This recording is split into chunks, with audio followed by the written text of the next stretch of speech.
Ronnie with the Robinson Mortgage Team, and I want to share with you today kind of one of the biggest misconceptions when you're looking to buy your first house is that we always talk about down payment, and the word that I prefer to use is cash to close. So, because if you're thinking about down payment, you go, okay, I'm going to buy a $500,000 house.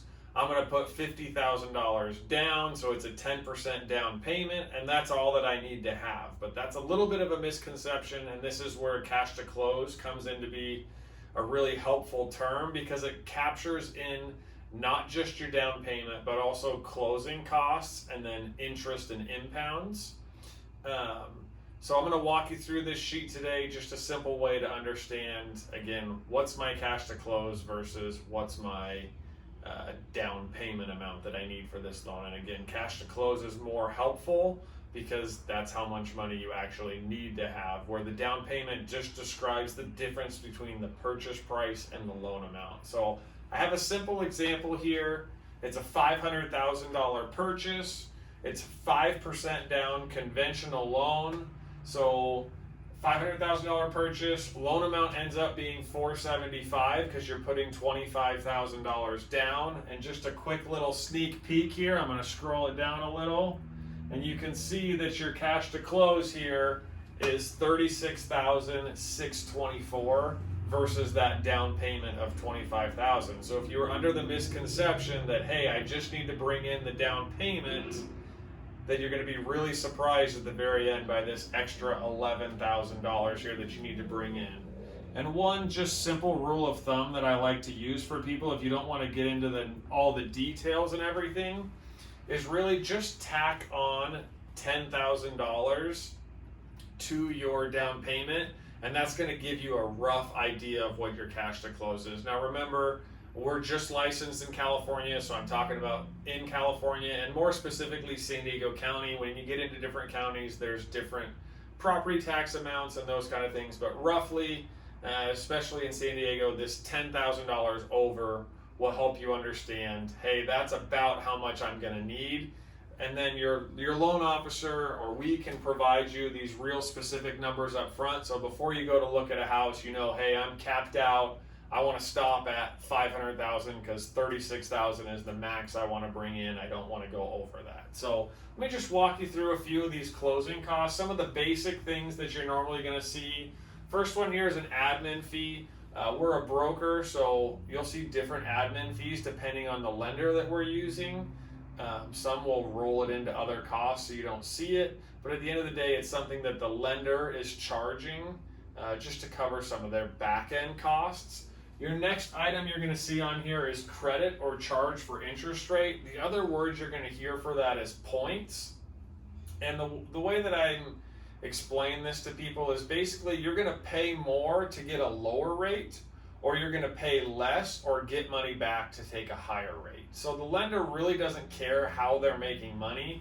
They've just put a structure in place so that based on how they want things to look, they're going to make a certain amount of money. So whether you get a lower interest rate and give them more money up front, you can see at the end that's the same for them. With the higher interest rate, they'll make more over time, but they've given you money up front. And so the longer you keep the loan, the more you want to go for a lower rate. The less time you're going to keep the loan, the less fee you want to pay, and the higher you're going to want to go in rate. So you can kind of play the game, and I would help you in that process, or your loan officer would help you figure out, okay, based on what we see happening here, hey, we think rates are really low right now. We anticipate you keeping this a long time, or hey, you're going to live in that house forever. Let's pay more and get to that lower rate. So your next one there is points. Then we get to appraisal, credit report, tax service, and flood. So your flood cert, they're just basically going to verify if you're in a flood zone or not. If you're in a flood zone, you're going to have to do flood insurance.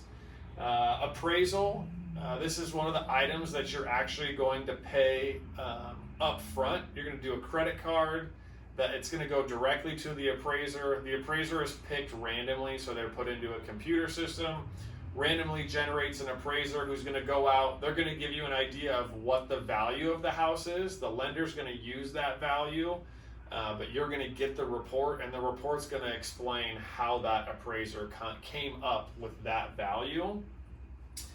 Your next couple here, so what we call your escrow fee. So we're estimating here 2,500. Realize that's just an estimate because typically the seller of the house is going to pick escrow. So it's not something that you pick. Different escrows are going to charge different prices. They're typically in the same ballpark. And on this $500,000 purchase, we're probably a little high at 2,500, but we'd rather estimate high. Have you think you need to bring in more money than actually be asking you at the last minute for more money and having you have to chase down extra funds you didn't expect. So we start on the high side, and then it typically comes in lighter. People ask me, hey, is there a way, can I just not pay escrow?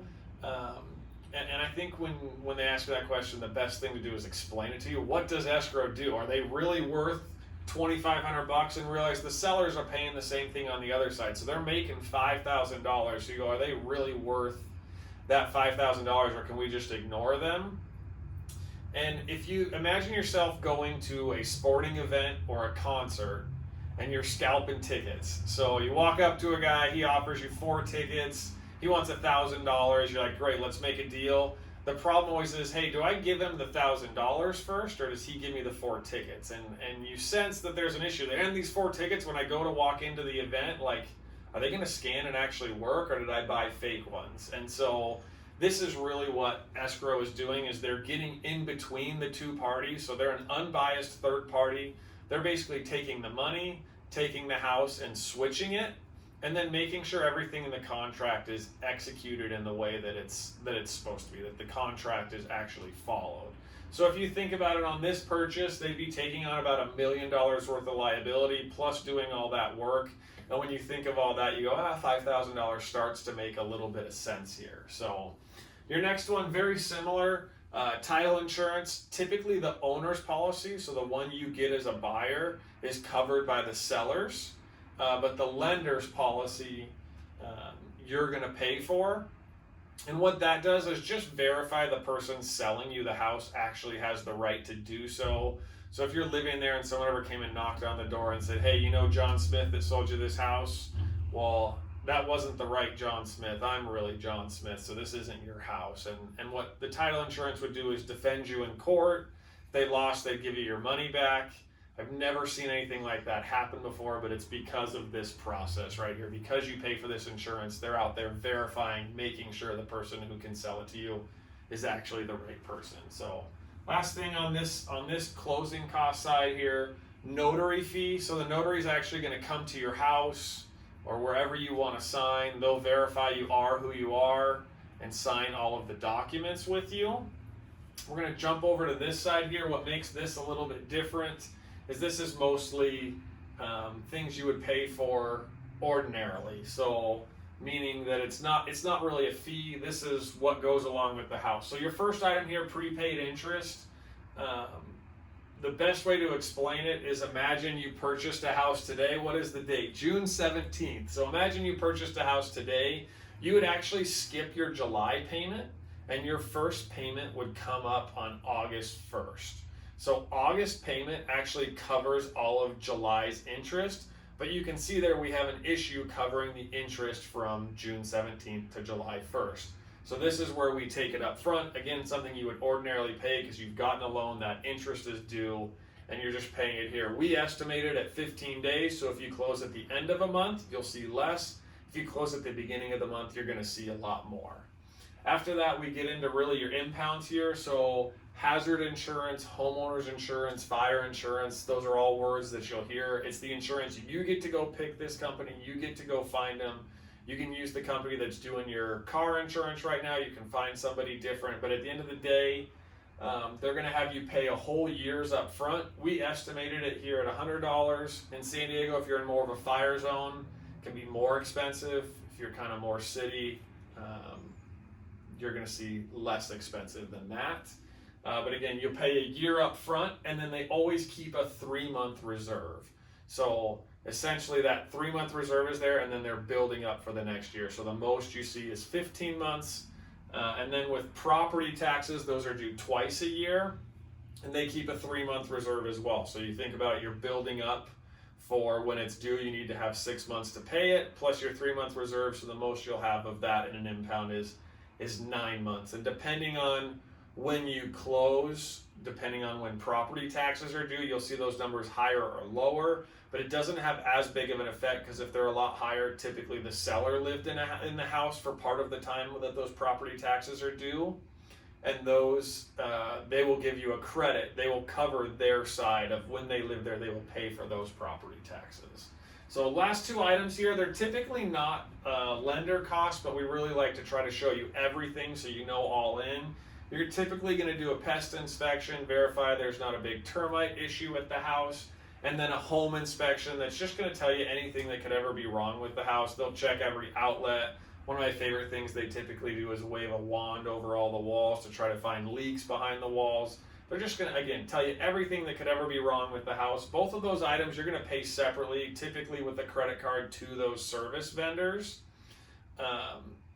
But we like to show it here so you have an idea of, again, what the total cost, that total cash to close to get into a house. So if we scroll this down a little bit, on the right-hand side here, you're just going to see all the math to get there. So you've got your purchase price.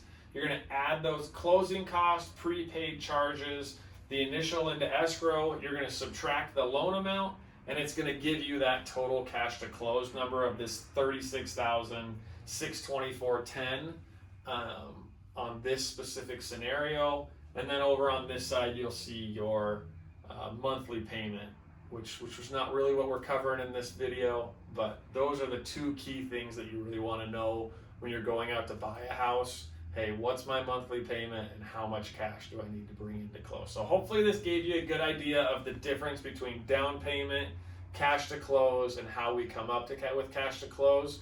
We'd love to help you figure out your scenario, what you're looking to do with buying a house. We start the process with just a 15-minute phone call, get a good idea of where you're at, what you're looking to do, and long-term goals. And then we provide you numbers like this. We're going to give you a few different scenarios, kind of show you the options that exist. We give you a spreadsheet that compares it to your current situation. So if that's something you're really interested in, just reach out to us. You can call our office, 858-264-5748.